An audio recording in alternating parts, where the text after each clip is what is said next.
طيبا مباركا فيه كما يحب ربنا ويرضاه وأشهد أن لا إله إلا الله وحده لا شريك له وأشهد أن محمدا عبده ورسوله صلى الله عليه وعلى آله وأصحابه أجمعين أما بعد.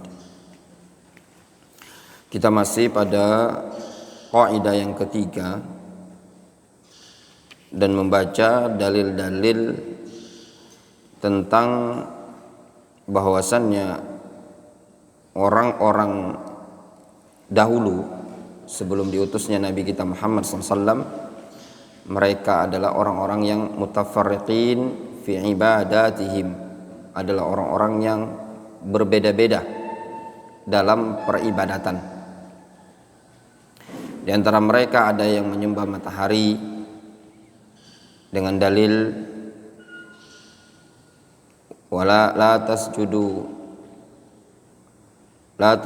lisyamsi wala lil qamar wasjudu lillahi alladzi khalaqahunna in kuntum iyyahu ta'budun.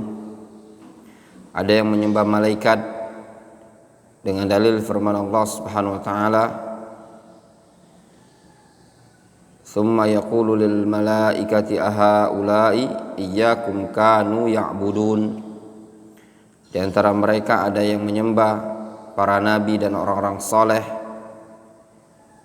dengan dalil, ya Maryam, ya Isa bin Maryam, a anta qulta lin nasi ittakhiduni wa ummi ya ilahaini min dunillah qala subhanak ma yakunu li an aqula ma laysa li bihaqq in kuntu qultuhu faqad alimta ta'lamu ma fi nafsi wa la a'lamu ma fi nafsik innaka anta 'allamul ghuyub.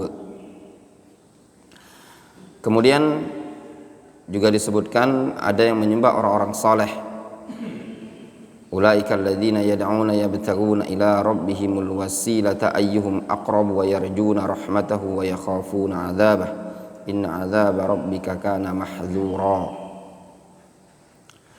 Kemudian di sini disebutkan wa dalilul asjari wal ahjar, dalil adanya di zaman dahulu orang-orang yang menyembah al asjar, pohon, wal ahjar, dan batu.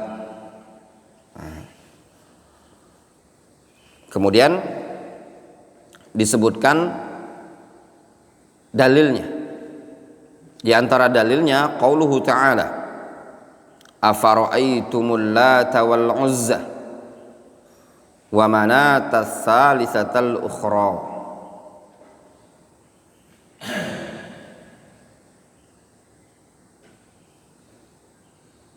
Kabarkan oleh kalian tentang Al-Lat.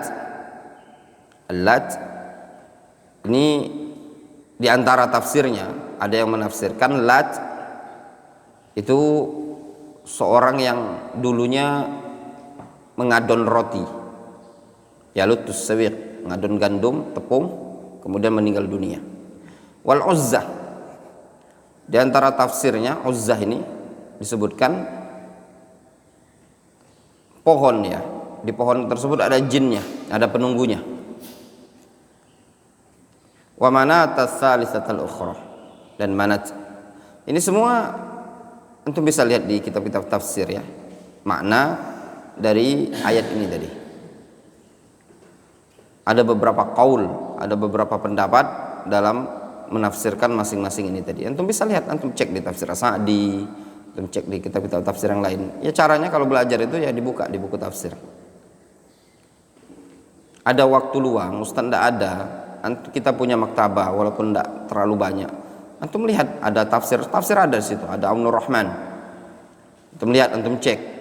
Itu cara belajar, bukan sudah belajar sudah tutup begitu saja. Apalagi kalau antum sudah sedikit banyak ngerti, ilmu itu akan semakin digali akan semakin nampak. Wa hadits Waqid al-Laitsi radhiyallahu anhu qala, disebutkan dalam hadis dari Waqid al-Laitsi radhiyallahu taala anhu,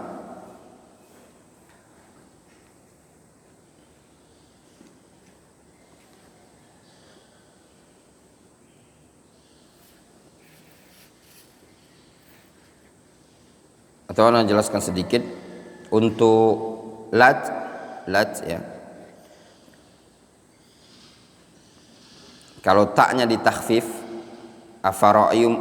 afara'aitumul lata, al-lata, ya. Taknya ditakhfif, tidak ditasydid, bukan lat, bukan ditasydid.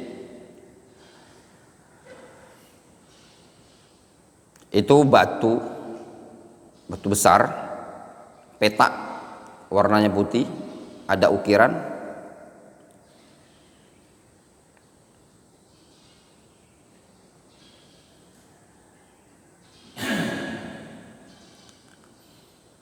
Di atas batu tersebut ada bangunan, ada juru kunci, ada tirai-tirainya. Ya ada halaman, ada, intinya keramat lah bahasa kitanya ya. Ada batu petilasan mungkin. Ini letaknya di Taif, ya. Milik Bani Thaqif. Itu menurut salah satu tafsir.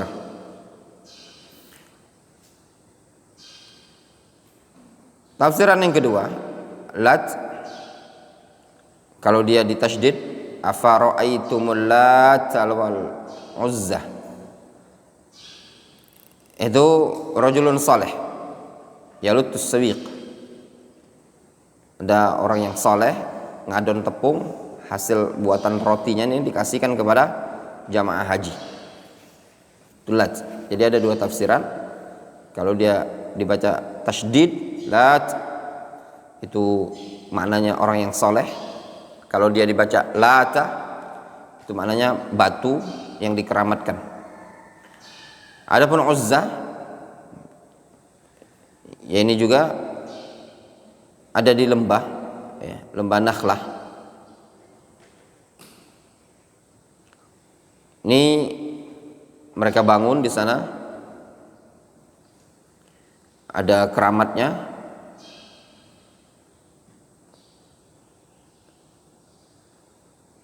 Kemudian juga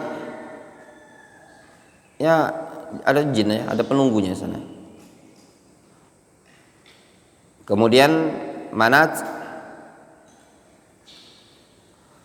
ini tempatnya di Qudayd. Kalau antum ke Mekah nanti ada biasa wilayah Qudayd, ya. Atau Qadid atau Qudayd, antara Mekah dan Madinah.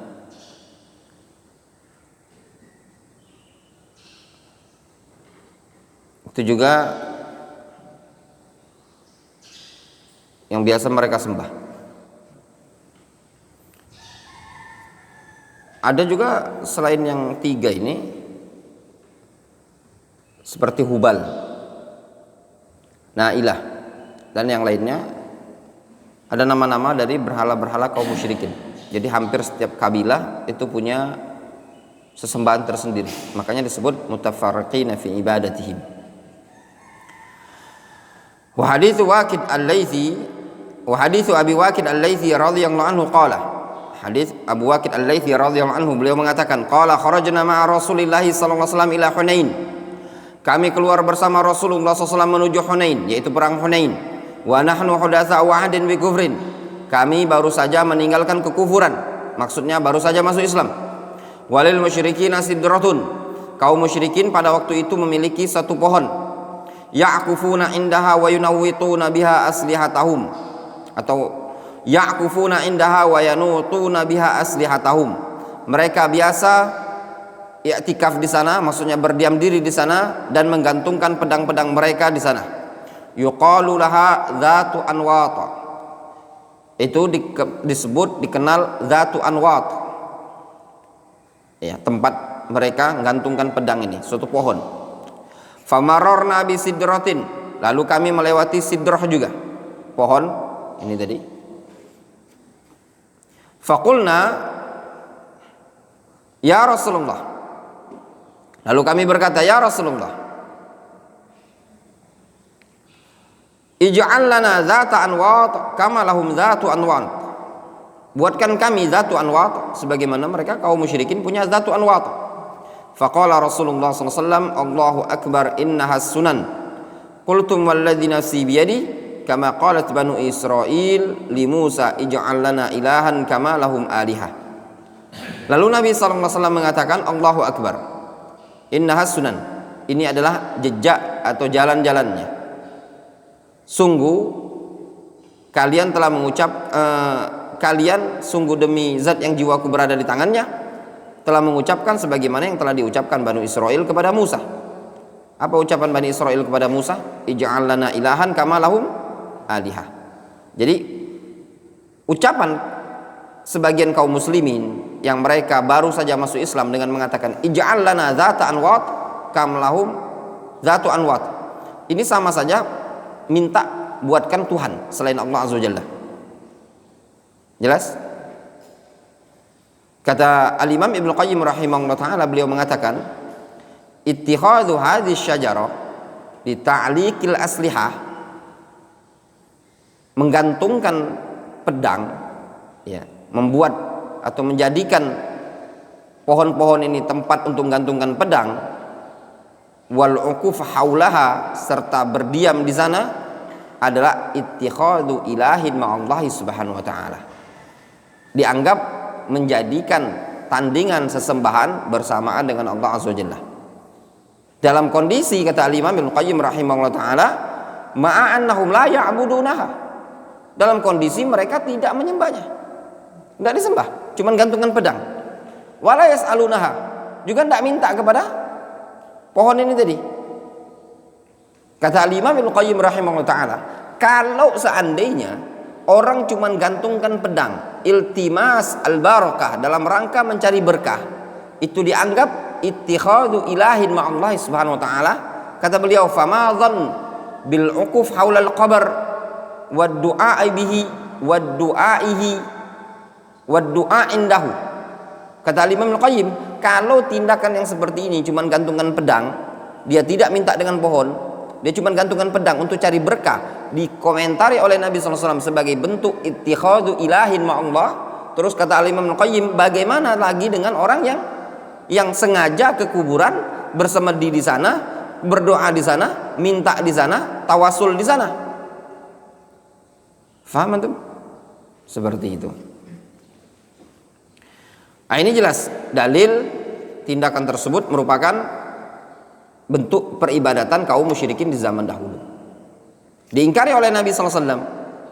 Rasul menyamakannya apa? Tindakan tersebut sama seperti tindakan kaum musyrikin di zaman Nabi Musa alaihissalam ketika minta kepada Nabi Musa, yang mereka atau Bani Israel minta kepada Nabi Musa, ij'al lana ilahan kama lahum alihah. Selesai kaidah yang ketiga, masuk kaidah yang keempat, al-qaidatur rabi'ah, kaidah yang keempat. Anna musyrikin zamanina, bahwasanya kaum musyrikin di zaman kita, di zaman siapa ini?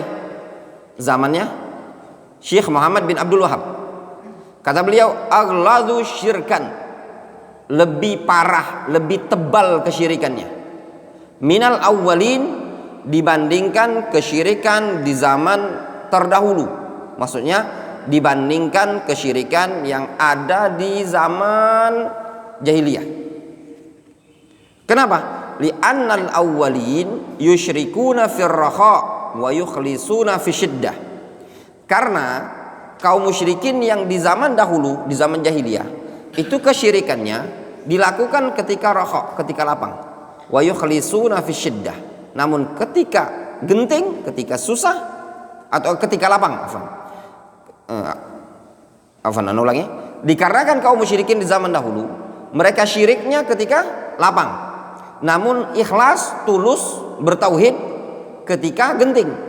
Ketika lapang syirik, ketika susah, genting, syiddah, mereka ikhlas ibadah kepada Allah Azza wa Jalla, memurnikan ibadah kepada Allah Azza wa Jalla. Kata beliau, perbandingannya, wa musyriku zamanina syirkuhum daimun fir raha'i wa syiddah. Sedangkan kesyirikan di zaman kita ini, kata beliau, di zaman Syekh Muhammad bin Abdul Wahab, kesyirikan mereka daim, terus menerus, baik ketika rakha lapang ataupun ketika sulit, ketika genting. Wad dalilu qauluhu ta'ala, dalilnya adalah firman Allah Subhanahu wa taala, fa idza raqibu fil fulki da'allaha mukhlishina lahuddin falamma najjahum ilal bar idahum yusyrikun. Kata beliau, dalilnya adalah firman Allah Subhanahu wa taala, apabila dulu mereka kaum musyrikin di zaman dahulu naik suatu kapal, mereka diombang-ambing oleh ombak, maka langsung mereka berdoa mengikhlaskan ibadah kepada Allah Azza wa Jalla. Tatkala Allah selamatkan mereka ke daratan, idahum yusyrikun, tiba-tiba mereka syirik lagi. Ketika naik kapal di lautan ada badai, ada ombak, genting, tidak ada tempat meminta pertolongan kecuali kepada Allah, maka mereka meminta tolong kepada Allah Azza wa Jalla. Namun ketika Allah selamatkan di daratan, mereka naik di daratan, selamat, mereka syirik lagi. Nah, di sini Syekh Muhammad bin Abdul Wahab, inti poinnya ya kawan, beliau menyebutkan satu perbedaan saja. Kenapa? Dalam rangka untuk memudahkan thalib yang lebih mudah dicerna mereka, bahwasanya kesyirikan di zaman sekarang, di zaman beliau, apalagi di zaman kita, itu lebih ringan dibandingkan, atau lebih parah dibandingkan syirik yang ada di zaman dahulu. Adapun dalam kitab Kasyfus Syubhat, beliau menyebutkan dua. Kalau ini cuma satu, beliau menyebutkan dua. Kenapa? Karena kondisinya Kasyfus Syubhat untuk tingkat lanjutan. Adapun perbedaannya, para ulama menyebutkan ada beberapa perbedaan. Di antaranya yang ini, satu. Yang kedua, yang disebutkan oleh Syekh dalam kitab Kasyfus Syubhat, bahwasanya kesyirikan di zaman dahulu yang mereka sembah siapa? Yang mereka sembah adalah orang-orang saleh, para nabi, para malaikat, iya enggak? Nah, atau benda-benda mati, pohon, batu. Adapun kata beliau di zaman sekarang, yaitu di zaman beliau, zaman Syekh Muhammad bin Abdul Wahab, yang disembah terkadang orang-orang tidak jelas, ahlul maksiat, bahkan seorang yang musyrik, bahkan seorang yang fasik dan yang semisalnya. Difahami? Nah, itu tadi. Kemudian juga disebutkan di antara perbedaannya, kalau syirik di zaman sekarang, di zaman mutaakhirin, ya, syiriknya itu mencakup pada rububiyah, uluhiyah, al-asma' wa sifat. Adapun syirik di zaman dahulu lebih fokus kepada syirik dalam bentuk apa? Uluhiyah. Ada juga dalam bentuk al-asma' wa sifat sebagian mereka. Seperti mereka mengatakan, kami tidak mengenal, wa ma nadri ar-Rahman, kami tidak tahu apa itu ar-Rahman. Mereka mengingkari nama. Kalau di zaman sekarang, rububiyah ada, uluhiyah ada, asma sifat ada, bahkan ada yang tidak mengetahui, tidak mengenal Allah Azza wa Jalla sama sekali. Ateis, mengingkari keberadaan Allah Azza wa Jalla. Jelas? Di antara bentuk perbedaannya. Ya. Jelas ya sampai di sini? Nah, kalau zaman dahulu, mereka kata para ulama, paling yang mengingkari sebagian sifat. Sebagian sifat. Seperti sifat Ar-Rahman. Kalau di sekarang, kesyirikan mereka mengingkari seluruh nama, seluruh sifat. Jelas? Seperti itu. Wallahu ta'ala shawab. Antum hafalkan, kemudian disetorkan kepada anak. Nanti insyaallah nanti nama-nama antum tolong ditulis apa nama yang antum inginkan dengan bahasa Arab. Ya, misalkan Abdul Razak apa. Nanti tulis di kertas, nanti anak kirimkan ke Yaman untuk dikeluarkan ijazah sanad matan ini tadi. Karena Syekh Abu Abdillah Al-Masna'i bilang untuk markis Darul Hadis anak kasih ijazah sanad matan tauhid ini sampai ke muallif, tapi dengan syarat mereka setoran mutkin. Ana sanadnya bukan dari ana tapi dari beliau, ana cuman diminta untuk naib, perwakilan. Sebenarnya kalau antum mau store bisa langsung ke beliau online, tapi mungkin karena terlalu banyak kata beliau serahkan kepada ana. Jadi diserahkan langsung mana? Jadi ana yang nyimaknya. Beliau minta satu-satu orangnya dan mungkin seperti itu. Tidak mungkin enggak ana sampaikan. Sudah cukup dulu sampai sini ya. Naktafi bihadzal qadar.